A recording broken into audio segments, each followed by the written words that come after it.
But that's the first one called Chem Trail. So what exactly are they saying? We got global warming. Well, most people say we got global warming. Okay. You want to reverse it. Well, okay, how can we do that? You notice that when a lot of little particles in the air, it reflects off the sunlight, and so a lot is reflected, and the Earth is cooler. When Mount Pinatubo in the Philippines erupted, before half of you were born, remember when Mount Pinatubo erupted?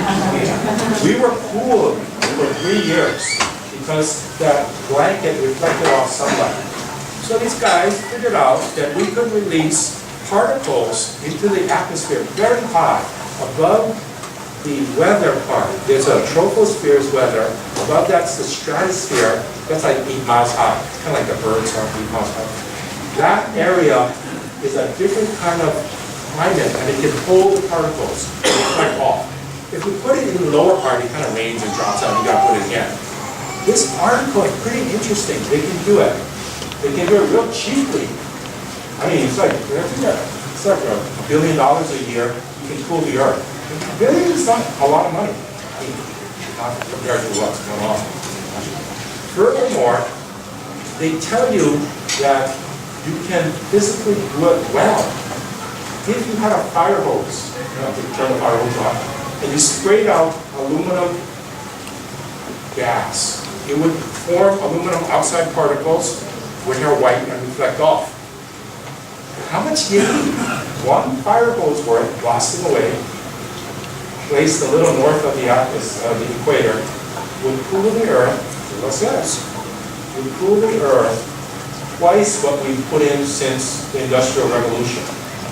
Oh, that's what they said. I mean, I told them, I said, whoa, is that cheap and is that doable? It's doable. Okay? But the guys who say about this, they feel very, very bad. Because if you know there's a way to fix it, then you're not going to restrict your use of fossil fuels. In other words, if I've got a treatment for cancer, for lung cancer, well, then you're going to smoke. Yeah, but the very last line, these guys say, I don't know if we should tell the public this, because here we are trying to fix global warming, and now you kind of tell them I can fix it. And the very last line of these scientists, very responsible, saying, I want you to think of this like cancer. You smoke, I told you don't smoke. No, you have to smoke. Now you got the cancer, and now I've got to bring up chemotherapy. I told you guys, quit warming up the earth with burning fossil fuels. No, you have to do that. And now when it came to the point of no return, now we've got to do this. You know, this picture of the guy spraying. And the very last line, it says, of course, chemotherapy doesn't always work, and sometimes it kills a patient. Really, that's the downside. It kind of reminds me of the Three Stooges. I used to kind of watch it when I was young. The guy, I think, Curly drinks paint, and then everyone's shocked, and then Curly drinks paint remover. I mean, this is like, you know, you kind of ruin the atmosphere, but to take care of it, we release something else. I can tell you for sure, guarantee you, if you read this article, they start to talk about the downside of releasing these particles. I mean, you cannot even begin to wonder what is going to happen.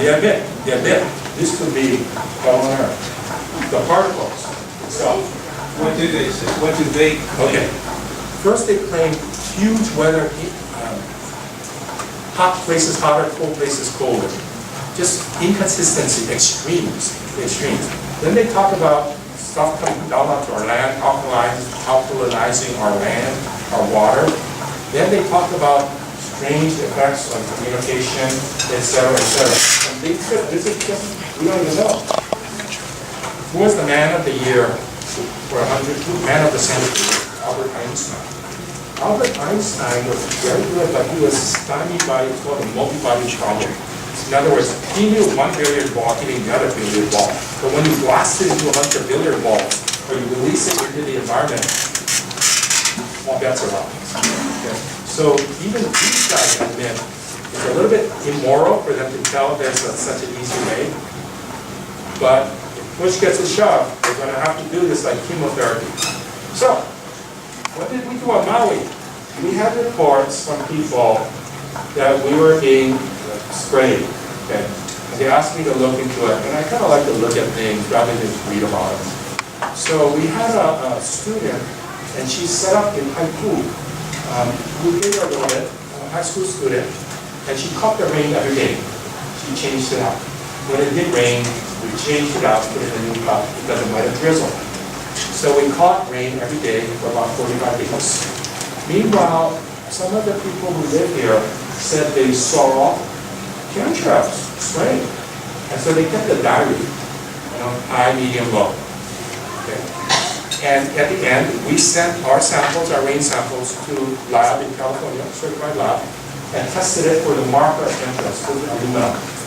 The guys in California, they were convinced that they were sprayed and it made the rainwater very high in aluminum. And so they told us levels that they saw was 4,000. That's what Michael Murphy says. But when you call them, they said, well, it's kind of like 800. What's high? About 40. Never mind what units. About 40 is high. We saw an average of 800, and sometimes we saw 4,000. But he kind of said, I think it's from being sprayed. Okay. So we actually tested for the correlation. Daily captures of rain. We lagged behind one day because they would report that we catch for that day, send it off. And we saw only a couple of samples. We had about 28 samples. A couple were high, 60. The rest were very low. And there was no correlation whatsoever with the diary and the aluminum level. Then, without giving them the results, like this day was this value, they said they would try another kind of diary. They went online and looked at radar pictures, and they said they could see the Chem Trails in the high atmosphere, even without visualizing. So someone else kind of went through and put what he thought was high, medium, and low. Apparently, the University of Washington was doing the same thing, and they would put what they thought was haze units or unusual trails, and they would rank them for us, and we again tested for the correlation. There was no correlation again. So Bruce, there was no correlation with your radar diary or from the University of Washington. Yes? The testing done in one location, you think? Yeah, we always caught from one place in Haiku, everyone. But they claim, when you look at the radar pictures, and the guy who visually saw it, the north, whoa, windward coast. Okay. Now, first of all, a couple of things. I kind of told the guys in the community, don't call me. Don't call me when you're going to do this. Because if you read the article, the thing they like to spray with aluminum, and it's lined with oxygen and makes aluminum oxide, which is very white and reflective. You can also spray with straight seawater. Seawater is quite white too, but you can't take the pattern of seawater. So if I was them, and I was trying to hide what was being done, and I figured out when you were going to do your 45 days, I just spray with seawater. Because not only would you not detect aluminum, you'd actually prove the opposite. The most time that I sprayed, you didn't see aluminum. So I told them, don't call me. They called me a couple times, and then after that, we fixed it so we didn't call each other. But then it might have been too late. So that's our little venture into Chem Trails. And I was pretty okay and happy. And then they went to the county council and said, if we do Chem Trails, if anybody dares do Chem Trails, regardless of what Dr. Pang sees or doesn't see, you, the county council, will block it until there's an EIS, Environmental Impact Statement. Environmental Impact Statement to me is kind of like a precautionary principle. Okay. And I thought, yeah, well, God, isn't that obvious? Somebody's going to be that aggressive in our environment. Of course they have an EIS, right? Right? Okay. Then I get this letter from one of our county council members by an anonymous colonel who says that there's nothing you can spray at that elevation that will have harmful effects on humans or the earth. I mean, it was anonymous, but this says otherwise. And when I saw that, Then I realized, so they actually aren't possible just to kind of sneak the thing through. So I promised the group that we would go before the county council, Ellie Kaufman will submit it, we will write it, that any kind of manipulation in our air, once again, I don't want to read intention, whatever you do, you will have an EIS. And a lot of people said, well, isn't that obvious? Not with the kind of letters the county council are getting. No, that's not obvious. To me it is. But if you think about that, any manipulation with our atmosphere, we have an EIS, isn't that like cane burning? Because the electricity plant in Kahului, they will upgrade it to make more energy, and they need an EIS because of their increased emission. And to baseline the electric plant, what do you think? You think they're going to baseline it on a cane burning day? Because that would be embarrassing. Even the baseline would be elevated because of cane burning. So it's going to be a little messy.